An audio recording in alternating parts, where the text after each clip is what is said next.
Masaganang buhay at magandang araw po sa inyong lahat. Gusto po ba ninyong magtanim ng lettuce pero wala kayong enough space? Sa Metro Manila kayo nakatira?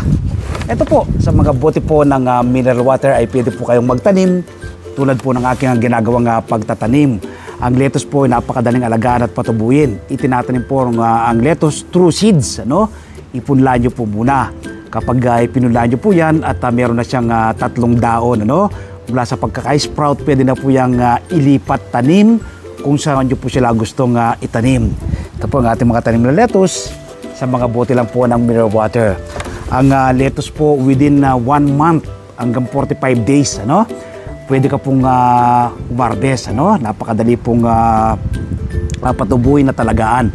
Ako po yung ginamit ko lupa sa aking pinagtanong lettuce na ito sa ating mga sa bote ng mineral water. 60% buwag na lupa, 20% ay vermicast, another 20% ay coco peat. Yun po yung ating ginamit na mixture na pinagtamnan itong ating mga tanim na lettuce. Tapos habang lumalaki siya, nagdadagdag na lang po ako ng vermicast sa lupa. Nang sa ganoon, sa pagbulas po nila ng maganda hanggang sa kanilang paglaki ay maganda po yung bulas nila. Ito po, 1 month pa lang po, 1 month old po itong ating mga tanim na lettuce na ito.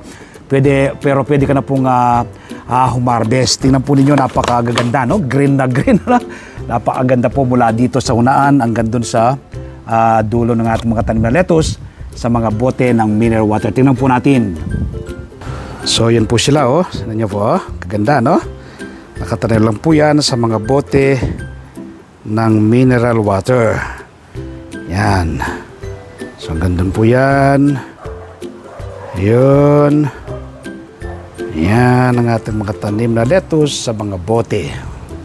Yan, ready to harvest na po yan, Pwede nyo po pong palakihan pa yan hanggang 45 days. Pero yan, within 1 month ay pwede ka na pong umani. Ang lulusog po nila, Yan. Kaganda po ng kanilang green na green po yung kanilang mga daon. Ano po ito, self-watering plant po ang pamamaraan itong ating mga tanim na lettuce na ito. Tingnan niyo po itong ating, itong nasa unaan na ito. Tingnan niyo po, may tubig po yung ilalim.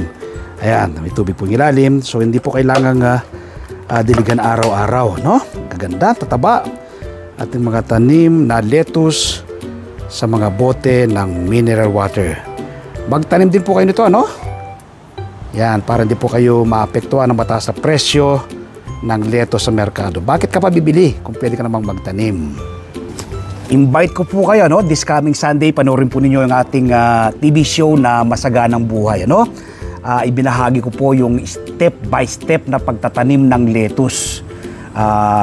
Rather pagpupunla muna, tapos pagtatanim, pagtatransplant, pag-aalaga, hanggang sa tuluyang paglaki, So ito yung 1 month old pa lamang itong ating mga tanim na lettuce. Mapapanood po yung ating TV show alas 7 hanggang alas 8 ng umaga sa 1PH, Signal TV, Channel 1 ng TV5. Napapanood din po sa RPTV, YouTube at Facebook. Kapag araw naman po ng Martes, umaga po kayo ng kopya ng Filipino Star ngayon. Meron po akong column sa PSN. Isinusulat ko po sa aking column ang iba't ibang do-it-yourself tips at iba pang sekreto sa pagsasaka. Sa Facebook page, Facebook profile, TikTok, nagbabahagi rin po tayo ng kaalaman. At kung hindi pa po nakasubscribe sa ating YouTube channel, ang Magsasaka Reporter, mag-subscribe na po kayo. Like and share, click the bell button at saka doon, ma-inform po kayo kapag may mga bago akong video upload, video tutorial upang ma-share ko po sa inyo ang payaram na talento ng ating Panginoon. Palagi ko pong sinasabi, food security starts at home. Nagawa ko po ito, magagawa rin po ninyo, Kaya mula po ngayong araw na mapanood ko, magtanim na rin po kayo ng inyong sariling pagkain, mga green leafy vegetables tulad po ng lettuce, mga fruit-bearing trees.